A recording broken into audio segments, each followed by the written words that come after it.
In this section, we're going to discuss our pillar marching, pillar skipping, and pop float skip. Before we ever put an athlete on the field in the harness, in the sled, or doing free sprints, we first want them to learn the technique and how to align their posture relative to that technique in a good, strong vertical position. You'll find that these drills not only apply to our acceleration, but also many of our absolute speed drills. The first drill that I'm going to have JP do is our pillar march.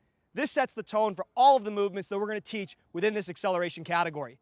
The first thing that we want to see is an alignment of posture. So JP is going to have his feet right up under his hips. I want you to imagine you have a big old red button right up under your feet, and your feet stay on that button the entire time. From there, we got a big old belt buckle. We're going to drive forward, zipping our body up. Imagine he's got a cup of water right on the top of his head. He's not going to let that move at all. From there, on my go call, he'll start to march in place. Here's what we're looking for. He's going to get that knee roughly to about 80 to 90 degrees.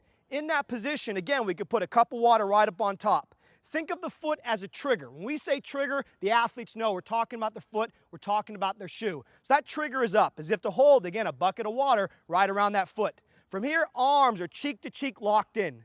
JP's almost going to imagine that his arms are like hammers and his shins are like nails, and he's going to nail them into that button every single time. First go, he's going to march in place. Second go, he's going to take that march forward. Okay, JP, march in place. Go. Good push, nice and strong. Hammering down, taking it forward. Go. That's it. Punch, punch, punch, punch, and relax. Walking on back, walking on back. When we look at that, a couple critical pieces. Notice he stayed vertical the entire time. No hinging at all forward. The second he starts hinging forward, brings his weight back to his heels. And it takes that sound, instead of it being crisp off the ground, heavy and dampening. Also notice, he doesn't push into the ground, he pushes off the ground, trying to be as reactive as possible. Which brings us then into our next progression, which is going to be our pillar skip. Now, instead of a single contact, we're looking for a double contact. And we want that tempo to be nice and fast before we increase the force in our pop float skip. Notice, as JP goes through this, the movement itself is a little bit slower, but it's faster off the actual ground. First go, he's going to skip in place. Second go, he'll take that skip forward. Okay, JP, skipping in place, and go. Now notice, sometimes we call this a tempo skip because he has a tempo. 1, 2, 1, 2. Everything is still vertical, still striking that red button, double contact off the ground. Good punch now, taking it forward. Go. Nice rhythm. Snap, snap, snap, snap, and relax. Again, in that position, a couple critical things that you notice. Legs come up the body, body doesn't come down to legs. Hence the reason we call this a pillar march and a pillar skip. He's got to lock the pillar in, and arms and legs move about the body. Body doesn't move about the arms and legs. Once your athlete has mastered that simple pillar skip, now we're going to take it into the pop float skip.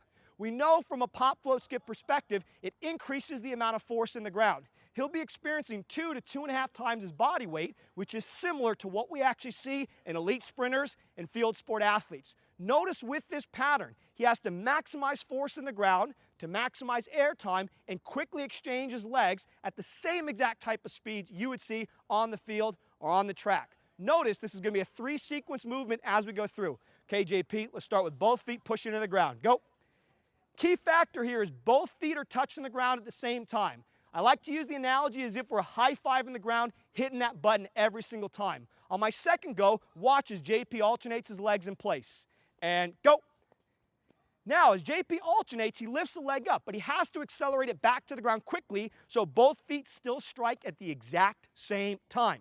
Also notice he's maximizing the vertical portion opposed to having it be in a race forward. Hence the reason you can do this over 5 to 10 yards. Taking it forward, JP. Good. Punch, punch, punch, and relax. Walking on back. Notice across all of these, he had a calm posture the entire time.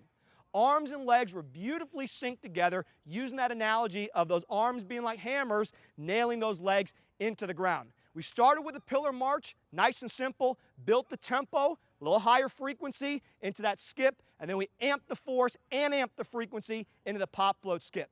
An athlete being able to move through those 3 progressions absolutely prepares them for a more demanding harness march, skip, bound, and sled march, skip, bound. That is exactly how we want to perform pillar march, pillar skip, and our pillar pop float skip.